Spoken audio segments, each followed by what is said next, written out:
Un episodio más de Made in Cali llega a ustedes gracias a la Universidad Santiago de Cali y a su Centro de Producción Audiovisual. Como ustedes saben, este es un espacio en el que buscamos inspirar a través de historias bellísimas de vida. Y hoy precisamente tenemos una. Y yo creo que de la ira a la calma es la frase que mejor define la historia de vida de esta mujer maravillosa que nos acompaña en el día de hoy y que ha demostrado cómo a través de la sanación, del amor, del perdón, podemos transformar vidas. Ella es Pilar Piraján, nuestra educadora, que hoy nos va a acompañar con una actitud muy positiva para contarnos cómo ha logrado transformar no solamente su familia, sino también familias caleñas y familias colombianas.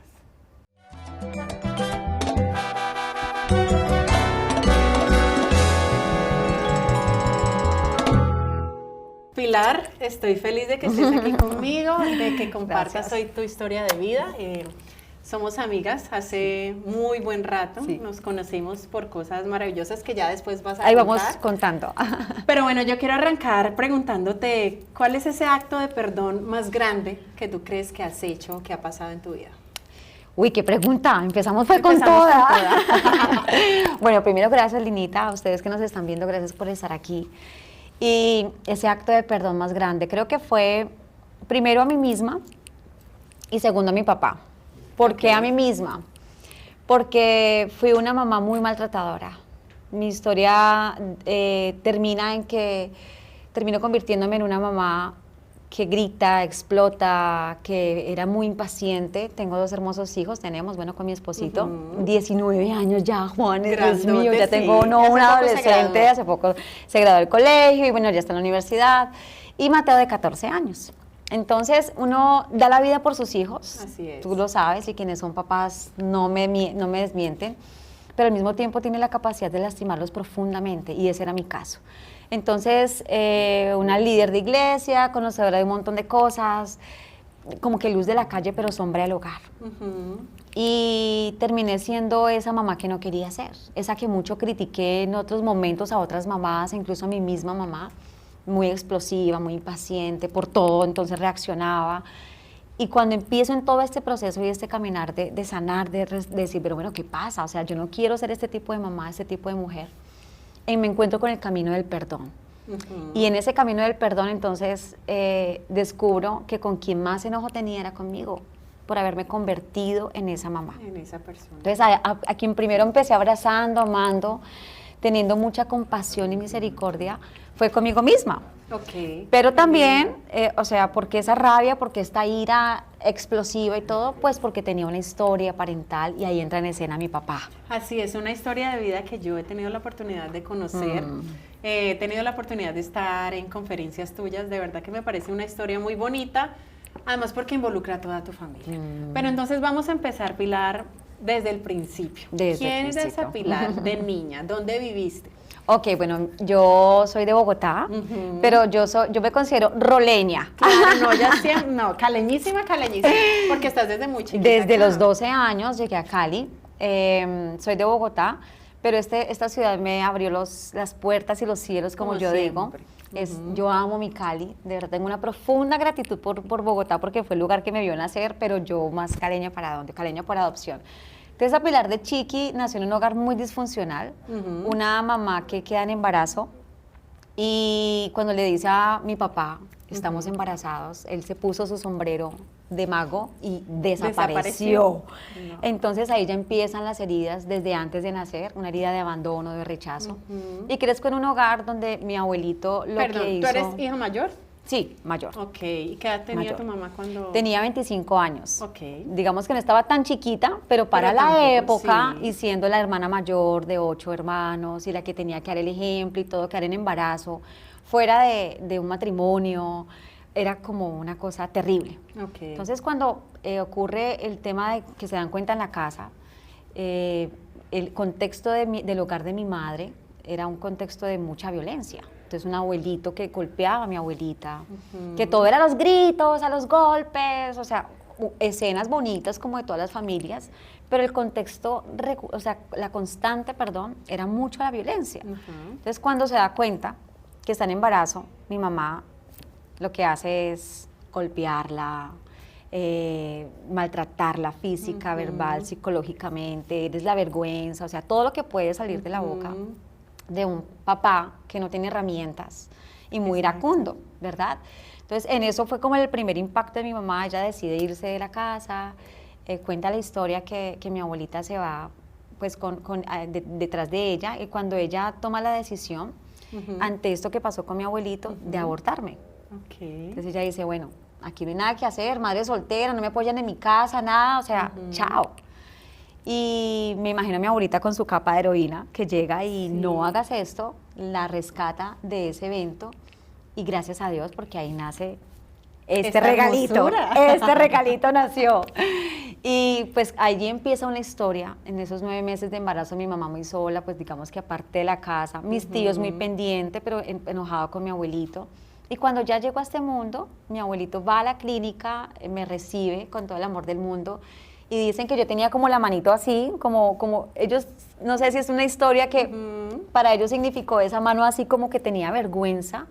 Mi abuelito la quita de la carita y me dice, bienvenida al mundo, perdóname. Y me convierto en esa nieta amada. Pero qué lindo. Sí, claro. O sea, tu nacimiento logró transformar ese corazoncito. Entonces me convierto en esa primera nieta, primera hija, primera sobrina, así cuidada, amada, que era como la muñequita de la casa, pero en un contexto eso te iba a preguntar, de mucha violencia. O sea, ¿seguía ese contexto de violencia? Sí, seguía. Mientras los tú golpes, creciste, mientras yo ¿sufriste crecía. maltrato? Claro, nosotros somos la generación criada con chancleta, con golpe, que lo normalizamos de hecho. Sí. Parecía muy normal pegarle a un niño, era como la constante. Y claro, ese maltrato, pues no solamente ya, digamos que mi abuelito y mi abuelita no, pero ya de mi mamá. Mi madre, pues en esos primeros 12 años de vida que yo logré vivir con ella, sí fue una mamá que fue muy iracunda. Yo veía mucho enojo en mi casa todos, o sea, y combinaban de pronto en las fiestas el licor y se volvía la locura, era la locura. ¿Y hasta ese momento eras tú solita, tenías hermanos? No, era solita. Mi mamá, ya la historia de mi mamá empezó a transformarse en una mujer que yo la vi siempre. Hoy le puedo poner nombre, ¿no? O sea, esto con los años es que uno empieza a entender, pero en ese momento nada, o sea, no tenía ni idea qué era lo que estaba pasando, pero siempre la vi como una mujer que mendigaba amor, ¿sabes? Entonces ella en su rol de madre soltera la vi con muchos novios, con varios novios, y eso a mí me producía un celo y un dolor profundo y una rabia hacia mi mamá, pero también muy protectora, también muy trabajadora para mí, también queriendo dar todo lo mejor de sí, pero siempre la vi como con una tristeza muy profunda. En estos años conoce a una nueva persona, queda en embarazo de él, y en el año 93... ¿Cuántos años tenías? Ya tenía 11 años. Cuando ella queda embarazada. Cuando ella queda en embarazo. Y digamos que toda esta infancia, bueno, me salté un pedacito, y es que a los 10 años tengo otra pérdida, y es mi abuelito, quien fue mi figura paterna, representativa de la paternidad en esa infancia. Fallece. En esa infancia no tuviste, no viste a tu papá, no lo conociste. Nunca, o sea, cero. Él se desapareció y hasta el sol de hoy no te he vuelto a ver. No, nunca, bueno, o sea, nunca, nada. Y entonces muere tu abuelo. Muere mi abuelito a los 10 años y después de la muerte de mi abuelito, mi mamá empieza a rehacer su vida con esta persona que te digo que es el papá de mi hermanita. Y cuando ya tengo 11 años, allá en el 93, un día X sale de la casa y me dice, mi amor, juiciosa, ya llegó la hora de tener a la hermanita, pórtate bien. Recuerdo que estaba haciendo una cartelera de la célula, estaba en sexto de bachillerato, primero de bachillerato pues. Y estaba haciendo pues mi cartelera con mi tío que me ayudaba siempre y todo el tema, y vivíamos en la casa de mis abuelos. Y estaba también con mi abuelita y me dice, pórtate juiciosa, o sea, las cosas que una mamá le puede decir a un niño. Juiciosa, organice las medias, mañana hay que ir a estudiar, tal. Y yo me quedé esperando ese día porque al otro día llaman, 5 de la mañana más o menos, que mi madre había fallecido en el parto. Ella no logró vivir, mi hermanita sí nació, ese es el regalo más hermoso que me dejó mi mamá, pero mi madre falleció, no logró superar, tenía una preeclampsia, y durante todo el embarazo, por su rol de mamá soltera, decidió no parar, pero su embarazo era de alto riesgo y ella debía permanecer en quietud. En reposo. En reposo total, y no lo hizo. A pesar de que tenía, digamos, que el apoyo de mi abuelita ya en ese momento, pero ya hoy en día la entiendo, o sea, con la responsabilidad de una niña mayor, una que viene en camino, y el papá de mi hermanita más o menos... La misma historia. La misma historia, o sea, patrones que se repiten. Y no, falleció mi madre y ahí empieza otra historia, tanto para mi hermanita como para mí. Quedamos dos huérfanos. Mi madre fallece el 7 de marzo del 93 y yo cumplo el 16 de marzo. Okay. O sea que a los 12 años ya no tenía ni papá ni mamá. Ok. ¿Y qué sigue allí? ¿Se encargaron de ustedes sus abuelos? Claro, ¿Tu abuela? mi abuelita, abuelo ya estaba no mi abuelita. Bueno, yo siempre cuento en mis charlas que todos tenemos en la familia un tío rico, un tío Sí. que está más acomodadito que el resto. Y ese tío, gracias a Dios, vivía en Cali. Ok. Ok, entonces este tío, a quien amo profundamente y por quien tengo mucha gratitud. ¿Lo ves como tu padre? Sí, o sea, como mi papá ya veo a Dios realmente. Ok. Y por mi tío siento mucha, mucha gratitud y una gran figura paterna, pero sabes que no tenemos como esa cercanía así de padre a hija porque yo he sido difícil para recibir el amor. Ok. A mí me ha costado recibir el amor de padre. Él lo da todo, pero yo siempre, a veces, he tendido a ser como arisca. Bueno, pero me imagino que él lo entiende, lo Sí, sabe. y él hay un siempre agradecimiento está. muy grande. Entonces mi tío con su esposita, a quien yo ya también llamo mi tía, porque normalmente pues en Bogotá los tíos políticos le decimos tíos, y ella se ganó ese título, llegó a esta familia, ellos con sus 3 hijitos, 3 hijos, y deciden adoptarme. O sea, un acto de amor supremamente grande. Aquí en Cali. Aquí en Cali, llego yo aquí y ya como que la historia, tengo entonces ya una familia, tengo una figura paterna, materna, hermanitos y hasta un perrito, lo que ¿Pero no tenía llegas en tú Bogotá. sola? Llego yo sola. Sin tu hermana. Ellos intentaron adoptar a mi hermanita, pero el papá de ella no dejó, Ok. estaba presente en ese momento, luego desapareció como mi papá. Otra historia alterna. Y no, o sea, terminé viviendo solamente yo con ellos. Ellos hubieran querido mucho haber tenido a mi hermanita, pero a ella le tocó otro historia. ambiente. Y ahí empieza a transcurrir mi adolescencia. Ahí ¿Cómo fue esa empieza. adolescencia? Es un camino de espinos y rosas, ¿sabes? Porque estaba en un hogar donde me sentía ya protegida, pero del cual nunca me sentí tan parte de. No tenía que ver con ellos. Hoy lo entiendo. Tenía que ver con la orfandad de mi corazón, que me sentía como que este florerito y aquí injertemos una flor, pero no eres parte de todo el ramillete. Como un ramo de rosas Un y tú eras el injerto. girasol. Exacto, ahí. Entonces fue entre espinas y rosas porque ellos digamos que no tenían tampoco las herramientas emocionales que hoy podemos tener todos a nuestro alcance. Entonces no había como esa conexión, esa confianza. Pues ahorita les estaba contando la historia que yo termino estudiando aquí en la Universidad de Santiago de Cali, Finanzas y Negocios Internacionales. Sí. Pero yo quería estudiar psicología y nunca fui capaz de decirles, mira, yo no quiero esa carrera, o sea, no me gusta. ¿Pero tú la escogiste al principio o fue No, sugerencia de siempre ellos? fue más como que, mira, este es el camino, Con eso vas a ganar porque esa plata. es con la que te vas a hacer, mejor dicho. Ajá. Y vuelvo y repito, o sea, cuando yo hablo de mi familia, que a veces sonará como que, pero ¿qué es esta familia? O sea, terrible. No lo hago desde el juicio, ya es entendiendo que eran las herramientas que ellos tenían. Sí, claro. No tenían más para darnos, o sea, ¿qué vamos a exigir allí? Si fue una generación hasta donde pensar en un psicólogo era llamarlos como locos. Sí, total. Entonces ellos me direccionaron más, como porque estudié esto, que esto es lo que le va a dar, y yo, malísima para los números. Pero hiciste 8 semestres. hice 8 Eso es semestres así, mucho. como que no puedo más. Cuando ellos se van ya de la ciudad, o sea, viví con ellos 8 años, 8, 9 años, de mis 12 a mis 20, 8 años. Ok. Cuando ellos se van, digo, libre como el viento, ya no tengo que hacer esta vaina y me retiro de la universidad. ¿Y ellos se van a vivir a otro lado? Se fueron a vivir al Meta. ¿Y no te invitaron? Casillas. ¿O tú? Sí, me invitaron, pero yo estaba aquí estudiando, me quedé con la excusa de la universidad y también porque estaba trabajando. Entonces, y yo amé Cali desde que, o sea, cuando yo venía en ese avión de Bogotá a Cali, yo dije, esta es mi ciudad. Y yo dije, no, yo no me voy para Villavicencio, me voy a Bogotá, yo quiero vivir en Cali. Y a los 20 años, Pili, tú sola, igual eras muy joven, sola, viviendo en una ciudad tan grande como Cali. ¿Qué pasó? Ahí empezó otra historia, me imagino. Otra historia, porque ahí conocí a mi amor de primavera. Amor de tu mis vida. tíos se cansaron a conocerlo. Conocí a mi amor de primavera, quien hoy es mi esposito, pero, o sea, como nosotros llamamos, 2 pulgas y ningún perro. Ok.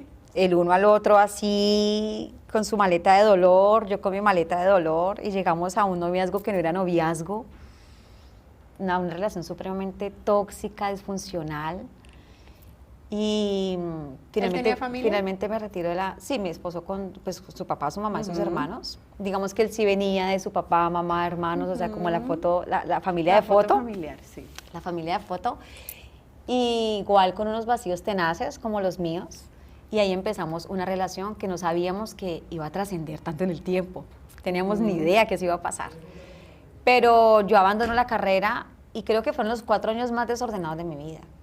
De los 20 a los 24. De los 20 a los 24, o sea, rienda suelta, doña Pili, a todo lo que en mi casa con mis tíos, porque además ellos eran, y a esta hora y no sé qué, los molestamos mucho porque en esa época estaba de moda Betty la Fea. De moda no, fue la primera, o sea, cuando salió al aire, y entonces le decíamos mucho que parecía don Hermes Pinzón. Yo no era Betty la Fea. Pero él era Hermes Pinzón. Pero él sí, era como don Hermes, que era así, súper controlador, y a qué hora, señorita, y no sé qué.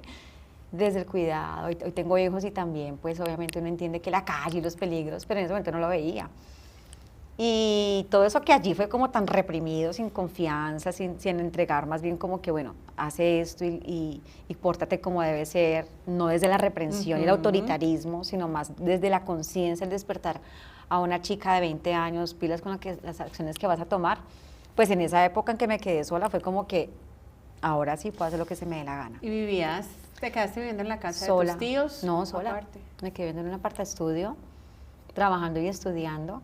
Y cuando ya decido, cuando ya me quedo sin trabajo, digo, bueno, ya no quiero seguir tampoco con esta universidad. Me apoyaban con la universidad, mis tíos y mi abuelita me apoyaban con la universidad. Y eso es de las cosas que uno empieza con el tiempo a perdonarse porque, ay, madre, como no aprovecho esa oportunidad que me estaban pagando la universidad, haber dicho, no quiero estudiar eso, quiero estudiar lo otro, lo hubieran hecho, estoy segura que lo hubieran hecho. Pero así ocurrió, era la historia que debía caminar, la que me enseñó a hacer lo que hoy soy. Y entro en esta relación con mi esposito, que éramos un par de locos, rumba, sexo, trago, trasnocho, sin ningún propósito, sin ningún rumbo, viviendo nada, el día a día, viviendo así, a lo que da.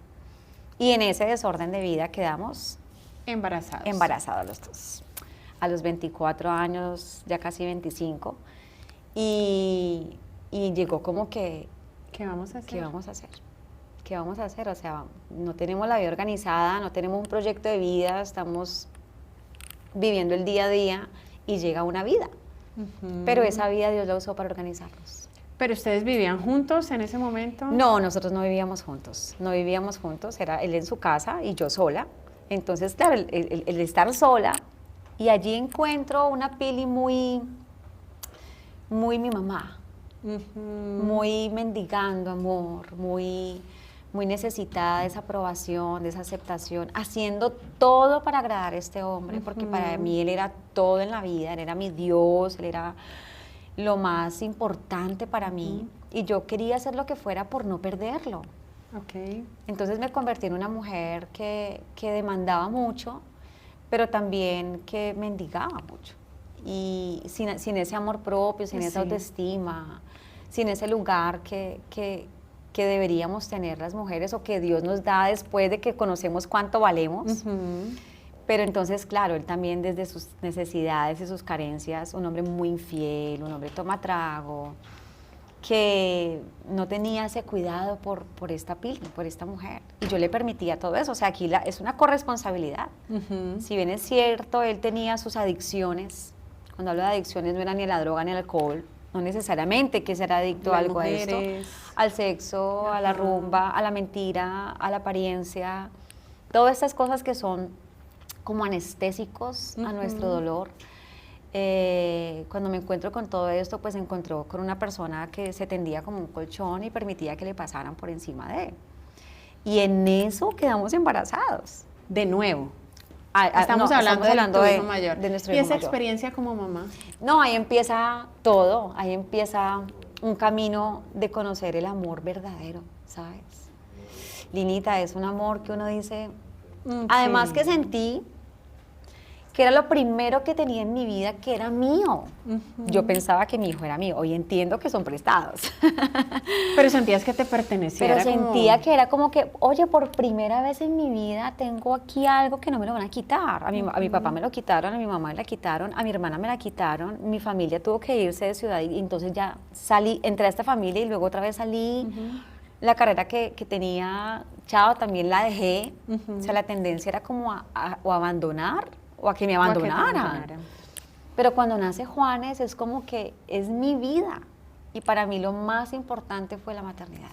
O sea, yo me olvidé del resto de proyectos de profesionales, todo. Yo solo quería ser mamá, tener mi casa organizadita, o sea, como jugar a las muñequitas. La ama de casa, la esposa. Y lo disfruté, o sea, como nada. Hoy en día no quiero hacer oficio, pero en esa época yo amaba lavar un baño, lavarle su ropita, hacerle las papillas. Mi proyecto de vida más importante fue mi familia. Y hoy entiendo que fue parte del no haber tenido una familia, de no haber tenido esa figura paterna, materna. Entonces para mí se convirtió en eso, en lo más importante. Y ahí empezaron a pasar cosas porque empecé a permitir también cosas de mi esposo. Nadie daba un peso por nosotros, nadie, o sea, ¿qué? ¿Él? No. Nada, o sea, tú ahí vas a morir de hambre, de tristeza, de todo. Pero sé que también esto trajo muchas, como esos vacíos y esas ganas tú también de salir de allí, de donde te encontrabas, a pesar de que pensabas de pronto que tenías la vida perfecta, soy ama de casa, soy mamá, soy esposa, pero algo pasa, algo necesito. Empieza otra búsqueda. Empieza otra búsqueda. Esa búsqueda pasa, esa búsqueda ocurre sobre todo cuando ya llega a nuestra vida nuestro segundo hijo. Quedamos embarazados a los 4 años y medio de nuestro hijo mayor y ocurre una separación por una infidelidad de mi esposo. Entonces quedo con un niño de 5 años y uno de 5 meses. Y dije yo, sin carrera. O sea, ¿qué hice de mi vida? Me quedé en la casa con los niños y este hombre, mira cómo terminó, cómo me pagó. O sea, yo en mi papel, mucho también de víctima en ese momento, sin poder salir de allí, pero también entendiendo que era resultado de lo que yo también había decidido. Entonces ahí empieza esa búsqueda. ¿Por qué? Porque me convierto en esa mamá que no quiero ser. Entonces todos estos dolores empiezan a aflorar en la maternidad y ahí empieza la ira. Ahí empieza una Pili que yo desconocía. Yo siempre fui vista como tan tierna, tan dulce, crianza ella respetuosa, tan linda. Siempre fui vista así, digamos que en toda mi vida, como la niña cuidada, bonita, pero en la maternidad empecé a conocer una mujer que desconocía. Que es una mujer explosiva, iracunda, que todo el tiempo vivía como enojada. Y ahora entiendo que hay una profunda amargura en mi corazón por toda esta historia que yo no tenía ni idea con la que llegué a la maternidad. Y ahí empieza esa búsqueda de decir, pero bueno, ¿qué hago? Entonces en esa búsqueda llegan personas muy lindas a mi vida. Entonces Nicole, que tenemos nuestra amiga en común, por eso nos conocemos. Así es. Y empiezo a conocer a un Dios de una manera diferente. Y me refugio mucho, pero más que en Dios, en la religión. Entonces me vuelvo una súper religiosa. Y sirva en la iglesia y haga cosas divinas para los niños. Y no estoy demeritando el servicio, amé lo que hice, lo hice con todo el amor del mundo. Pero la motivación de mi corazón era la incorrecta.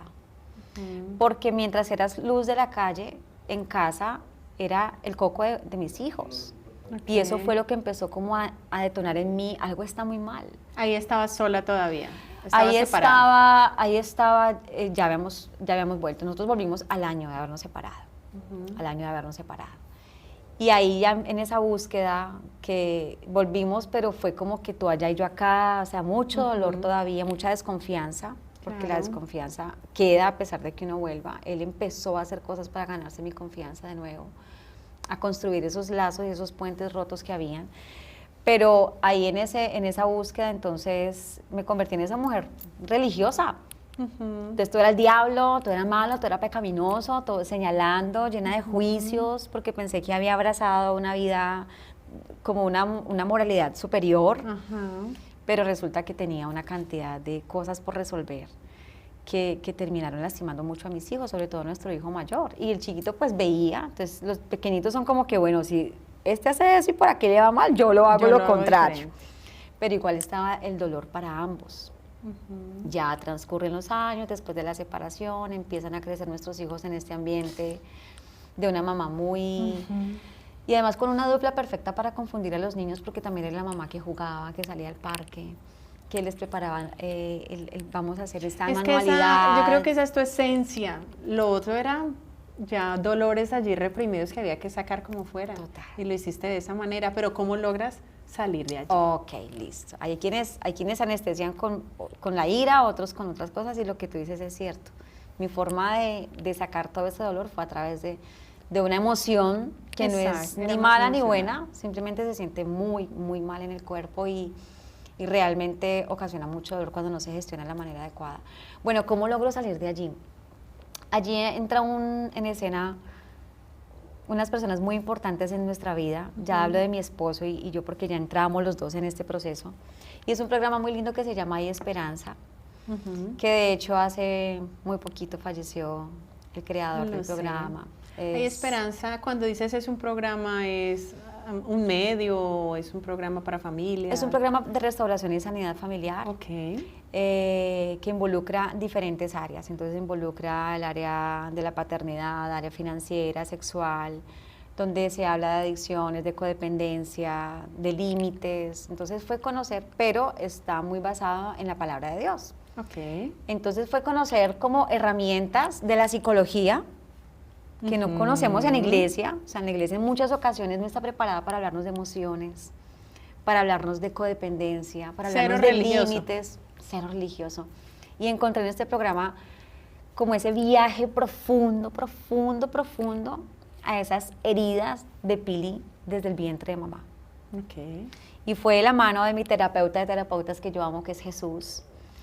No podría ninguna plataforma no nombrarlo porque fue realmente el que rescató mi vida. O sea, sin ningún tinte religioso ya, pero sí entendiendo que él tiene esa capacidad de hacerlo.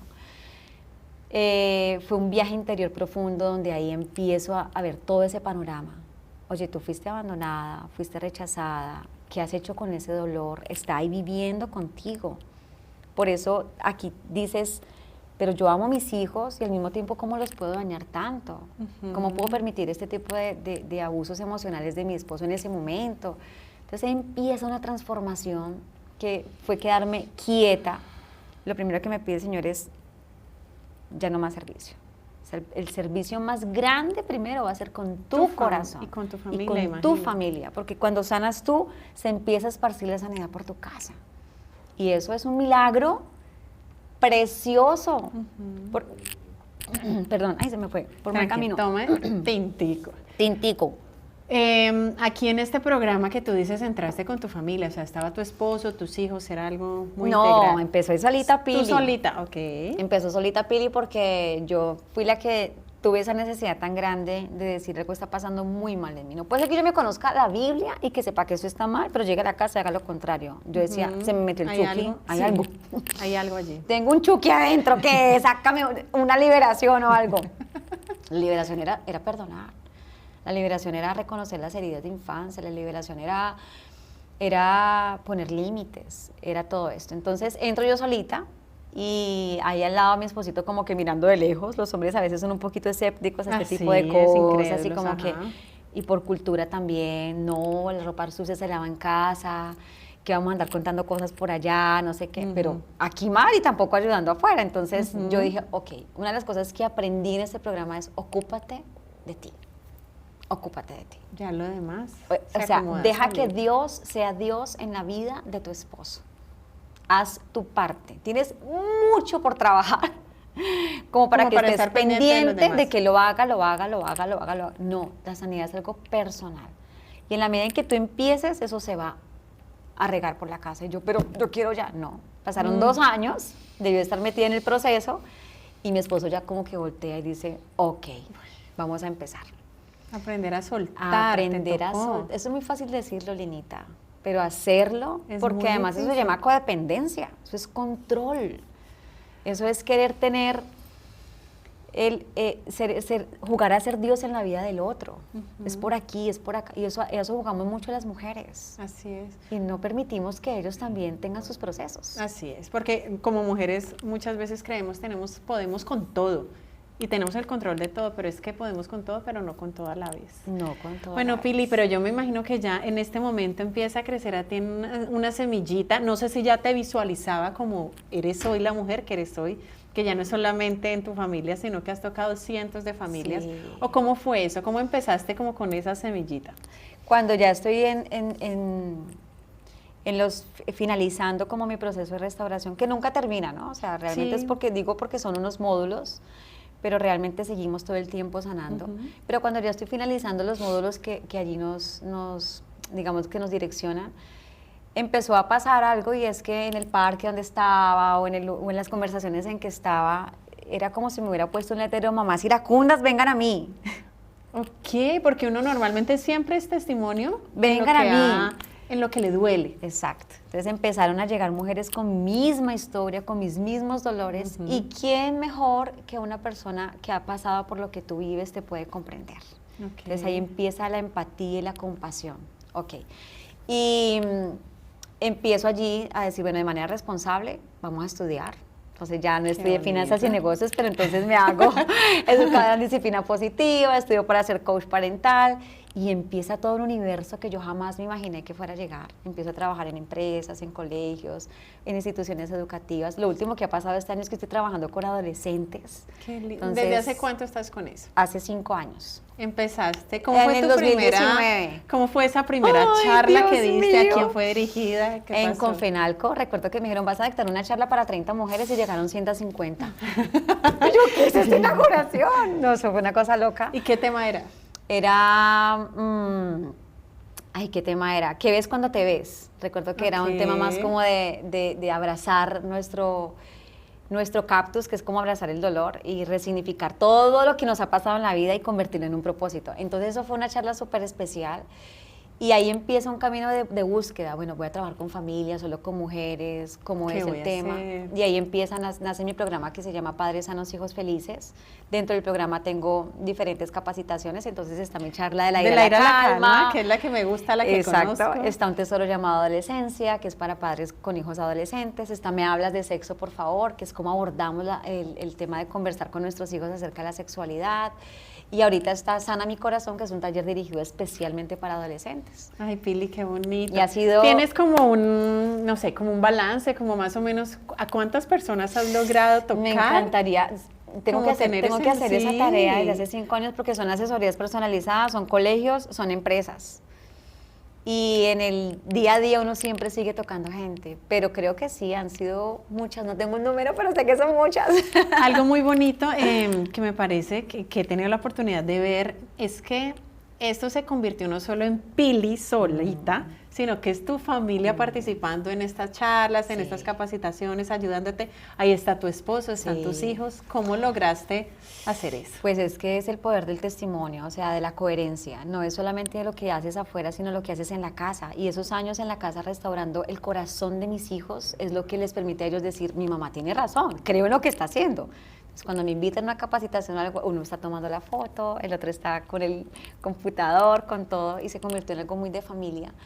Y ellos vieron el anochecer de la mamá, pero también vieron el amanecer. Sí, qué lindo. Vieron esa mamá que fue maltratadora, que fue iracunda, pero ahorita ven una mamá muy consciente y muy despierta. Y muy amorosa. Y se enamoraron también de Dios, porque ese es el gran testimonio también, que no fue desde la religiosidad o algo así, sino que vieron que había un Dios real que podía transformar la vida de su mamá y de su papá, porque en este camino también ya está mi esposito. Eso te iba a preguntar. Mi amor de primavera, o sea, cambió el hombre, ya dejó de ser ese mujeriego y toma trago y todo, no. Y ahora está contigo en este camino. Sí, llevamos 24 años juntos, ha sido un antes y un después. Creo que estamos más enamorados ahora que antes.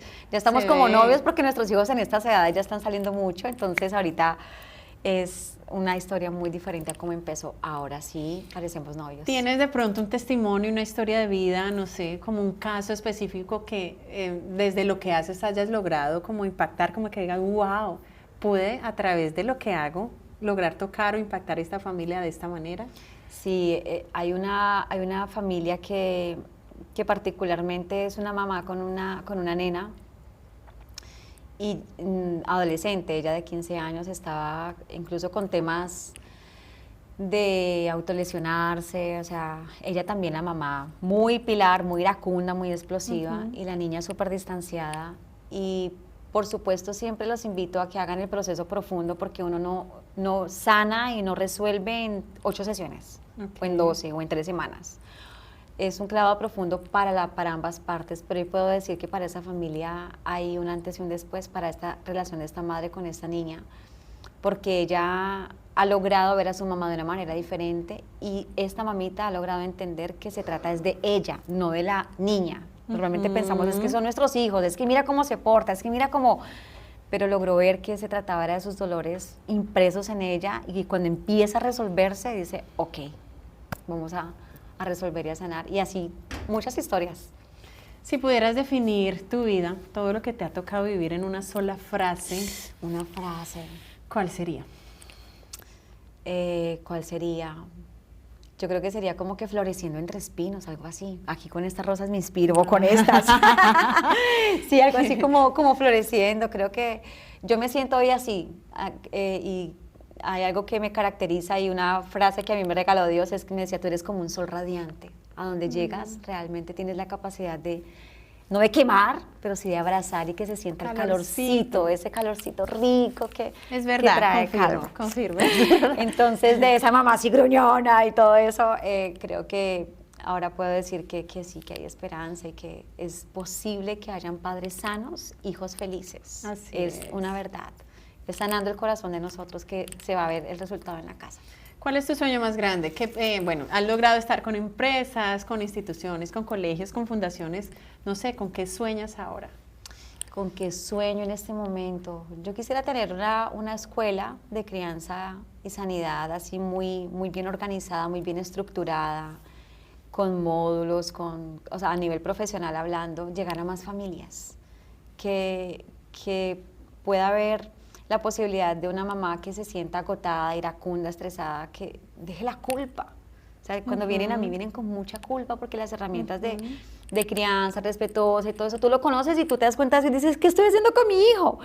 Y nos ocupamos mucho de los niños, pero muy poco del corazón de la mamá. Entonces yo sueño con un programa que realmente acaricie mucho el alma de la mamá, que la contenga, que la tenga allí y le diga, tú puedes, o sea, qué lindo sí es eso posible. de acariciar el alma, qué bonito. Bueno, que se sientan amadas. Esta historia está muy linda, pero se nos va agotando el tiempo y no nos podemos ir sin antes hacerte unas preguntas cortas con respuestas muy rápidas, porque este es un Made in Cali, hecho en Cali, muy caleño, así que te voy a hacer unas preguntitas Caleñas. que siempre las Ay, hacemos. Dios mío.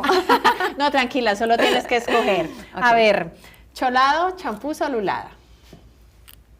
Champús, Sí, deliciosísimo. champúsito. Sí, ahí está. Empanada, aborrajado o marranita. Ay, Dios mío, entre empanada y aborrajado, creo que aborrajado. ¿Y ají o guacamole? Guacamole. Sí, ay, yo prefiero el ají 1000 veces. Chontaduro o manga poma. Ninguno de los dos. No me ¿Cómo gusta el así? chontaduro, ¿pueden creerlo? No, a mí tampoco me gusta, pero Y la manga poma fascina. bueno, un poquito, sí, un poquito. ¿Y entonces con qué reemplazamos eso? ¿Cómo con qué reemplazamos eso? ¿Cómo que será que me gusta No. eso así? No hay con qué No hay. reemplazarlo. No. Bueno, A puede ser ver. con un mango biche, así no sé si se puede reemplazar ahí, pero así en el que es por metro. Mango Ok, por metro, así ceviche con de mango. harto. Eso, así. A ver, grupo Nicho o Guayacán. No, Nietzsche, amo Nietzsche. Yo Me fascina también. Nietzsche, esa Y musiquita. finalmente, Cali sabes. o América, hablando de fútbol. Oh, por Dios, que mis hijos me vean, tengo que decir América. Ay, Pili, qué rico tenerte acá. No, de tan verdad, bella, muchas qué bonito y qué gracias. bonito ver toda esta transformación, porque como te decía, tengo la oportunidad de conocerte hace aproximadamente 14 años. 14, están en Creo embarazo que de nos Mate. embarazamos a la vez. Sí, están en Y fue embarazo un de proceso Mateo. muy bonito, una búsqueda espiritual. Y ver cómo estaba tu familia, o sea, ver a tu familia como fue en ese tiempo y verla ahora, de verdad que es muy bonito y me hace estar muy orgullosa de ti. Ay, Qué tan rico ser tu bella. amiga, de verdad. Gracias por esta invitación, a ti también, de verdad, por haber pensado en esta historia, que de todo corazón espero que pueda sembrar esperanza en otras familias. Muchas gracias, y que este podcast llegue a miles. Así es, que así sea y que tú logres tener esa escuela que tanto sueñas. Sí, allá súper invitados cuando ya esté formada. Gracias, Pili. A ustedes también muchas gracias por habernos acompañado hasta este momento con este episodio de Made in Cali, el podcast. Chao, chao.